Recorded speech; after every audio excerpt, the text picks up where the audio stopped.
Dans ce clip, nous présentons l'analyse des tableaux de contingence sous SPSS. Nous commençons par un cas très simple, un tableau de contingence 2 par 2.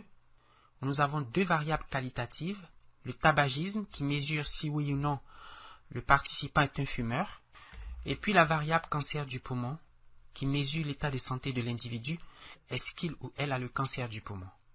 Et comme on le voit, ces variables sont qualitatives, elles sont même nominales, avec deux catégories, deux modalités, deux niveaux. Les modalités de la variable tabagisme sont fumeur et non fumeur, tandis que celles de la variable cancer du poumon sont oui et non.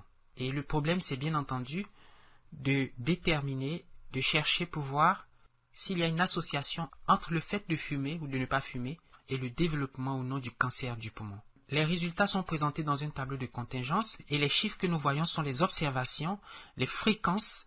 Et par exemple, on a observé 4 fumeurs qui ont le cancer du poumon. On a observé 3 fumeurs qui n'ont pas le cancer du poumon. On a vu 2 non-fumeurs qui ont le cancer du poumon et 6 non-fumeurs qui n'ont pas le cancer du poumon. Et sur la base de ces résultats, peut-on conclure que le tabagisme est un facteur de risque du cancer du poumon? Peut-on dire qu'il y a une association, au moins statistique, entre la fumée de cigarette et le développement du cancer du poumon? Nous avons créé une colonne pour le tabagisme, une colonne pour le cancer du poumon et une autre colonne pour les fréquences. Et vous voyez par exemple que pour la première cellule, fumeur et cancer du poumon, oui, nous avons une fréquence égale à 4. Et puis fumeur, non-fumeur, 3, etc. Et si vous regardez dans la vue des variables, vous voyez que nous avons codé les variables qualitatives comme nominales et la variable fréquence comme une variable d'échelle. La mesure d'association entre deux variables qualitatives, vous le savez, enfin très probablement, c'est l'indice du Ki2. Il faut donc demander à SPSS de nous calculer cet indice avec la p-value associée, enfin le degré de significativité, et puis ce qu'on appelle pour ce type de problème les mesures de risque. C'est le risque relatif, c'est pour dire comme les Anglais le odd ratio, qu'on peut traduire comme la susceptibilité, le surcroît de risque, le rapport de risque. Enfin, ce sont des indicateurs statistiques qui permettent d'apprécier la force de la relation qui existe entre les variables à l'étude. Et bien sûr, il nous faut des intervalles de confiance pour ces rapports de risque. Comment faire l'analyse? Nous allons d'abord aller dans données, data. On va demander à SPSS de faire correspondre à chaque ligne. Vous voyez, les cas, ce sont les lignes. Donc, par exemple, la première ligne qui est un fumeur et qui a le cancer du poumon. La deuxième ligne qui est un fumeur mais qui n'a pas le cancer du poumon, etc. Nous voulons que les fréquences, les valeurs, les observations de la troisième colonne correspondent aux lignes de ces deux variables. Et pour demander à SPSS de le faire, on va choisir cette option. OK? Et vous voyez que SPSS reconnaît la variable de pondération et l'option par défaut c'est Do Not. Or, nous voulons justement associer les fréquences au cas, n'est-ce pas, aux lignes. Donc, on va choisir Where Cases By et introduire la fréquence ici. Et puis, cliquer OK. On va maintenant analyser les données. On va dans Analyse, Statistiques descriptives. Et puis, Cross-Tab. Alors, la variable dépendante, c'est le cancer du poumon. Et la variable indépendante, c'est le tabagisme. Puisque nous cherchons pour voir si le tabagisme affecte le cancer du poumon. Est-ce que le tabagisme est un facteur de risque du cancer du poumon? Alors, on peut mettre ces variables comme on veut, en ligne ou en colonne. Et je prends l'habitude, moi, de mettre la variable dépendante en ligne et la variable indépendante en colonne. C'est parce que quand SPSS calcule les mesures de risque, le odd ratio, comme vous allez le voir, il le fait par rapport à la variable de ligne, n'est-ce pas? Et par conséquent, si la variable dépendante est en ligne, la mesure de risque que nous allons observer sera facilement interprétable. Alors, qu'est-ce qu'il y a dans exact, asymptotic only Monte Carlo? On n'en a pas besoin. Je vais continuer. Et dans statistiques, on va cliquer sur le Ki2, chi-square. On va cliquer sur l'indice phi et l'indice V de Kramer. Ces deux indices sont des indicateurs statistiques qui permettent d'apprécier la force de l'association qui existe entre le tabagisme et le cancer du poumon. Le Ki2 va mesurer la significativité statistique de l'association. Est-ce qu'il y a une relation, une association statistiquement significative entre le tabagisme et le cancer du poumon? Nous le saurons avec le Qui2. Avec le phi élevé de Kramer, nous pourrons dire si cette association est forte, n'est-ce pas? Quelle est la force, quelle est l'intensité de la relation? Ici, vous avez risque. Cette option va nous fournir le fameux odds ratio avec un intervalle de confiance à 95% pour cette mesure de risque. On va faire continue. Dans cellule, on va choisir observer. Nous demandons à SPSS de nous montrer le tableau de contingence tel qu'il apparaît initialement, au départ.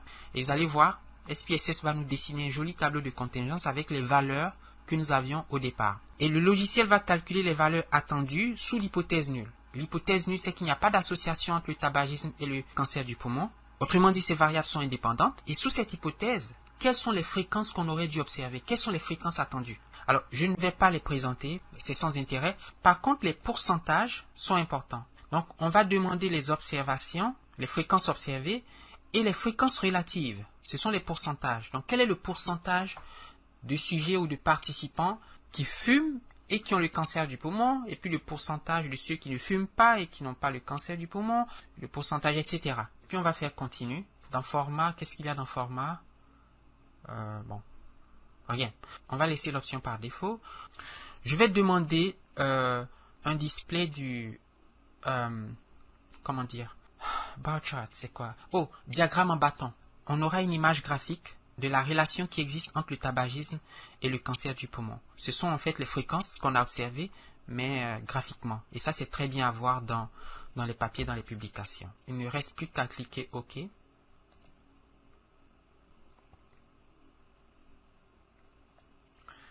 Le premier tableau nous dit le nombre de cas qui ont été inclus dans l'analyse. Nous sommes partis d'un échantillon de 15 observations, de 15 mesures. Aucun n'a manqué dans l'analyse. Donc 0% de manquants. Tous les sujets ont été introduits dans l'analyse. C'est très bien. Le deuxième tableau est le tableau de contingence. En ligne, le cancer du poumon, dont les modalités sont non ou oui. Non, je n'ai pas le cancer du poumon. Oui, j'ai le cancer du poumon. Et puis en colonne, vous avez le tabagisme, dont les modalités sont fumeur. Oui, je suis un fumeur. Et non fumeur. Non, je ne fume pas. Soit dit en passant, ne fumez pas. Et vous voyez que ce tableau, c'est exactement celui que nous avions dès le départ, à la différence que SPSS a calculé les fréquences relatives. Donc on apprend par exemple que 33% des participants qui sont des fumeurs et n'ont pas le cancer du poumon, contre 66, 67, disons 66,7% des participants ne sont pas des fumeurs et n'ont pas le cancer du poumon. Alors vous avez une troisième ligne et une troisième colonne qui ont été ajoutées, qui sont les totaux des lignes et des colonnes. À la vue de ces résultats, il semble y avoir une association entre le fait de fumer et puis l'état de santé par rapport à cette condition médicale, à cette pathologie, au cancer du poumon. Je dis qu'il semble y avoir une association, je n'ai pas de preuves, mais bien sûr c'est le Qui2 qui va nous dire si l'association qui semble se dégager de ces résultats est réelle et significative. Alors, mon impression, mon sentiment qu'il y a une association vient de ce que, regardez, vous avez 33% des gens qui fument et qui n'ont pas le cancer, et 66% qui fument et qui ont le cancer. Ces données semblent nous dire que la fumée des cigarettes est peut-être un facteur de risque du cancer du poumon. Peut-être. Mais est-ce le cas? Alors il faut interroger le Qui2. Et voilà, SPSS, très gentil, nous a calculé, en fait il nous a même calculé plusieurs indicateurs statistiques, mais nous allons regarder le Qui2 qui vaut 1,607 avec 1 degré de liberté. Le degré de liberté, il est calculé en faisant simplement le nombre de lignes moins 1 fois le nombre de colonnes moins 1. Donc vous avez 2 moins 1, ça fait 1 en ligne, et 2 moins 1, ça fait 1 en colonne. 1 fois 1, ça fait 1. Et c'est ainsi que SPSS a trouvé 1 comme degré de liberté. La p-value est de 0,205, largement supérieure au seuil de 5%. Nous ne pouvons donc pas rejeter l'hypothèse nulle, laquelle affirme que les variables à l'étude, le tabagisme, et le cancer du poumon sont indépendants. Sous l'hypothèse nulle, ces variables sont indépendantes. Il n'y a pas d'association entre le fait de fumer et le fait d'avoir le cancer du poumon. D'accord? Il n'y a pas assez de preuves pour rejeter l'hypothèse nulle. L'indicateur de Kramer n'est pas significatif. On ne peut pas non plus commenter sur la force de l'association qui existe entre les variables. Et je crois que cela est dû au fait que notre échantillon est trop faible, n'est-ce pas?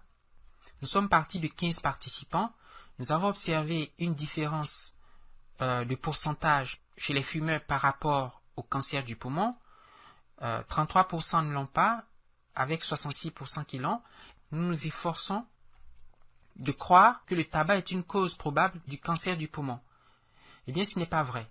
Mais je vais tout de même interpréter les mesures de risque parce qu'elles sont importantes. Je vais d'ailleurs présenter un autre cas, un autre problème où je crois qu'il y a une association, tout juste après celui-là.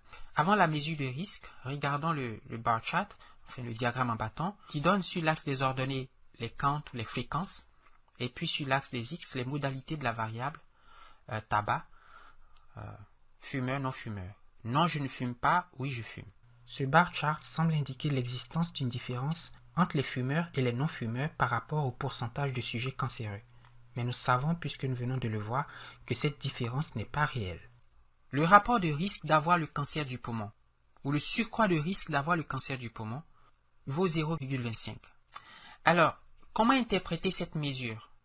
Eh bien, remarquons d'abord que ce rapport, ce OR, n'est pas égal à 1. Quand il est plus petit que 1 ou plus grand que 1, cela veut dire qu'il y a une association entre les variables. Il reste à démontrer que cette association est significative, mais nous venons de voir avec le qui 2 qu'elle ne l'est pas.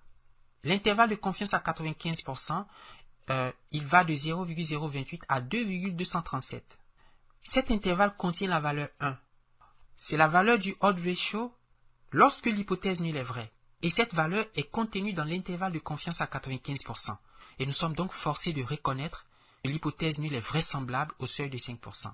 Nous ne pouvons pas rejeter cette hypothèse, bien que la valeur calculée sur l'échantillon, le odds ratio calculé sur l'échantillon, qui vaut ici 0,25, ne soit pas égal à 1. On pourrait même dire qu'il est très inférieur à 1. Mais ce n'est pas significatif. Et que signifie cette valeur 0,25? Il faut d'abord voir qu'il s'agit d'une baisse, d'une diminution par rapport à la valeur 1. D'accord? Et c'est une diminution de 75%. De 1 à 0,25, ça fait une diminution de 75%. Cela veut dire que le rapport des chances d'avoir le cancer du poumon diminue de 75% lorsqu'on passe de la catégorie des fumeurs à la catégorie des non-fumeurs. Pour un non-fumeur, le rapport des chances d'avoir le cancer du poumon est 0,25 fois celui des fumeurs. Si je suis fumeur et que je décide d'arrêter de fumer, mon rapport des chances d'avoir le cancer du poumon diminue de 75%. C'est formidable. Il semble y avoir une association entre le fait de fumer et puis le fait d'avoir le cancer du poumon. Mais nous avons travaillé avec un échantillon trop faible. Et donc ce rapport des chances n'est pas significatif. Voyez l'intervalle de confiance à 95%. Il nous dit que si un fumeur arrête de fumer, donc si on passe de la catégorie fumeur à la catégorie non-fumeur, le risque d'avoir le cancer du poumon est multiplié par un facteur qui peut varier entre 0,028 et 2,237. Et voyez qu'avec cet intervalle de confiance, on comprend pourquoi cette association n'est pas significative. Parce que si ce rapport peut varier jusqu'à 2,237, alors qu'il est estimé à 0,25, il y a possibilité que ce rapport soit égal à 1. Or, si le rapport des chances est égal à 1, que cela indique qu'il n'y a pas d'association entre les variables. C'est comme si vous dites à quelqu'un qui fume que vous avez autant de chances d'avoir le cancer que le monsieur d'à côté qui ne fume pas. Votre rapport des chances est égal à 1, n'est-ce pas? Donc, il n'y a pas d'association entre ces variables. Alors, voici un autre problème où nous regardons l'association éventuelle entre le fait d'être infecté par le virus du sida, le VIH, et puis trois catégories, trois niveaux d'un facteur de risque, disons le comportement sexuel. Et nous avons mesuré si oui ou non l'individu prend la drogue, et puis est-ce qu'il est homosexuel, est-ce qu'il est hétérosexuel. C'est quand cette histoire a commencé, 1983-84, c'est à peu près à cette date que les premiers cas de sida ont été découverts aux États-Unis. Le phénomène était confiné dans une frange, dans un groupe de la population américaine qu'on a tout de suite identifié comme à risque, ce groupe étant composé principalement d'homosexuels, mais aussi d'hétérosexuels et de prostituées. Alors faisons l'analyse, mais en pondérant d'abord les cas. Oui, cases by count frequencies, puis OK. Et puis ensuite, analyse, statistiques descriptives, crosstab, Alors, nous allons mettre en ligne la condition et puis le facteur de risque en colonne. Nous allons demander le Ki2, le phi élevé de Kramer, le odd ratio. Alors, les fréquences observées, les pourcentages. Continue. Puis, diagramme en bâton. Et OK. Regardons le tableau de contingence.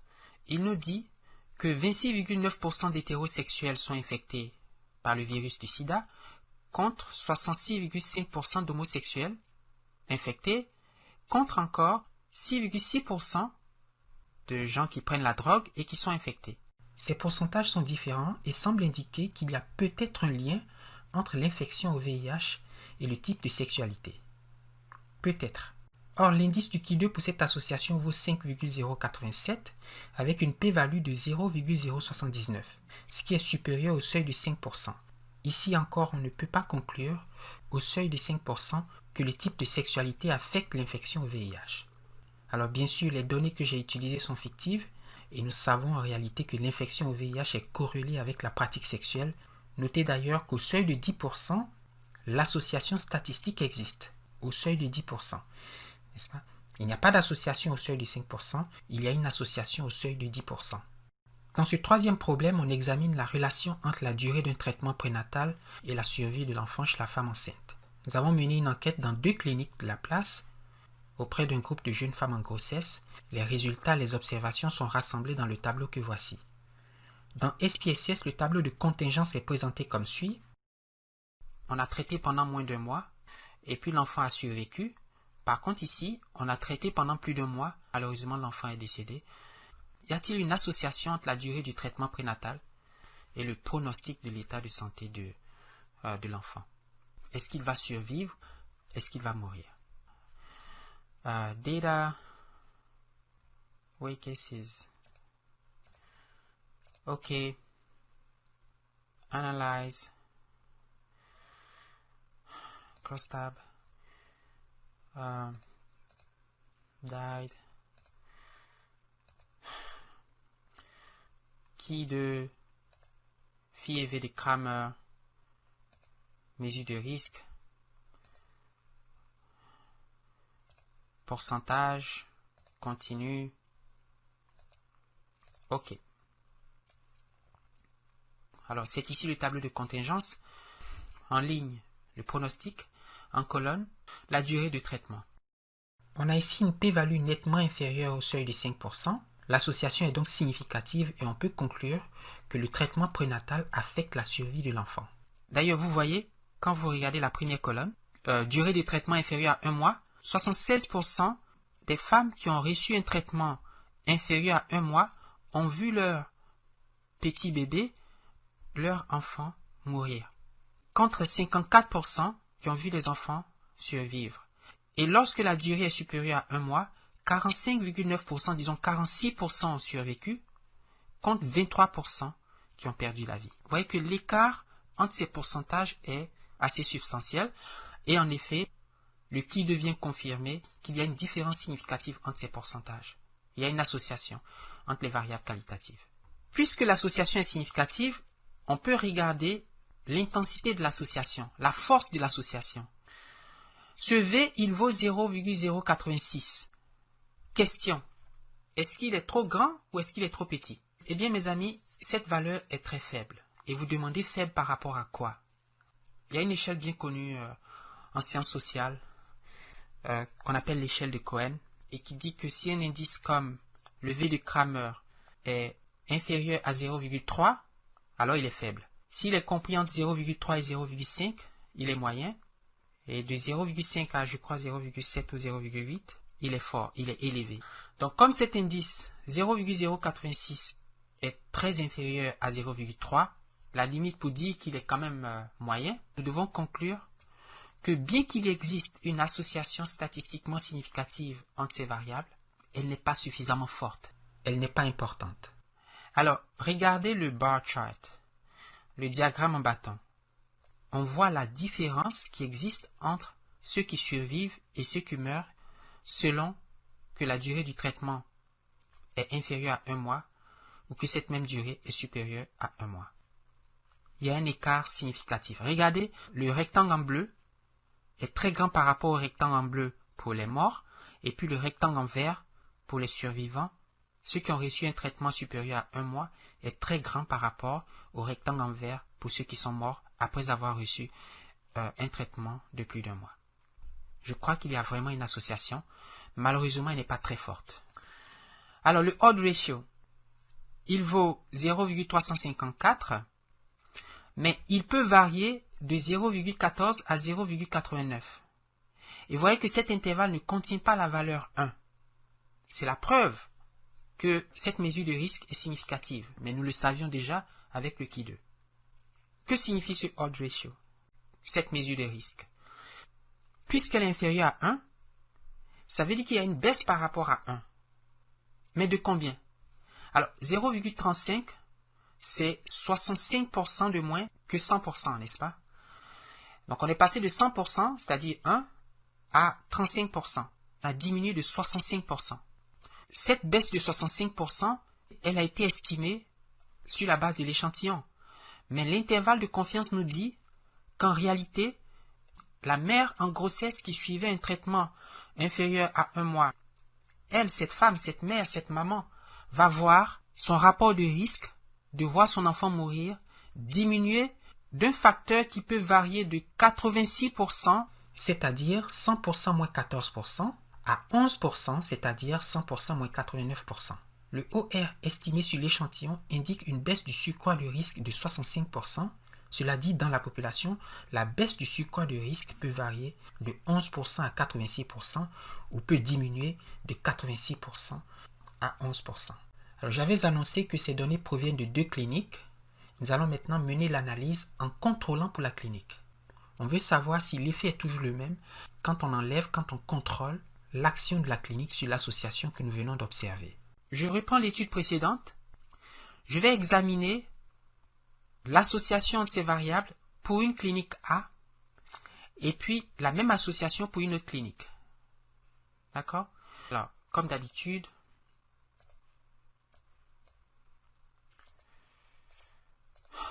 count, ok. Alors, variable dépendante en ligne, variable indépendante en colonne, et nous allons mettre la variable de contrôle ici, dans Layer. Nous n'avons qu'une seule variable de contrôle. Si on veut ajouter d'autres variables de contrôle, il faut cliquer sur Next et puis les ajouter. Mais dans mon étude, je n'ai qu'une seule variable, la variable clinique. Donc je veux savoir s'il y a une association entre la variable dépendante et la variable indépendante en contrôlant pour la clinique, n'est-ce pas? Alors, on va demander le Ki 2, le phi élevé de Kramer, la mesure de risque, continue, celle, valeur observée, fréquence, pourcentage, continue. OK. Je vais passer directement au Ki 2. Quand je considère la clinique A, j'observe un Ki 2 de 0,084 avec 1 degré de liberté et une p-value de 0,77. Cette p-value est supérieure à 0,05. Nous ne pouvons donc pas rejeter l'hypothèse nulle d'indépendance des variables à l'étude. Il n'y a pas d'association entre ces variables. Elles sont indépendantes. Enfin, il n'y a pas assez de preuves pour dire qu'elles sont dépendantes. Et par conséquent, nous dirons qu'au seuil de 5%, ces variables sont vraisemblablement indépendantes. N'est-ce pas? Quand je regarde la clinique B, le Ki 2 est encore non significatif. Dans la clinique A, il n'y a pas d'association. Dans la clinique B, il n'y a pas non plus d'association. Lorsqu'on ne considère pas les cliniques, donc quand on omet la variable clinique, regardez, l'association entre ces variables apparaît. Nous avons dit tantôt que la durée du traitement prénatal chez la femme en grossesse affecte significativement la durée de survie de l'enfant. Est-ce qu'il va mourir ou il ne va pas mourir pendant le mois qui va suivre le traitement? La p-value est de 0,022, elle est inférieure à 5%, nous disons qu'il y a une association. Mais quand on regarde d'un peu plus près, quand on regarde clinique par clinique,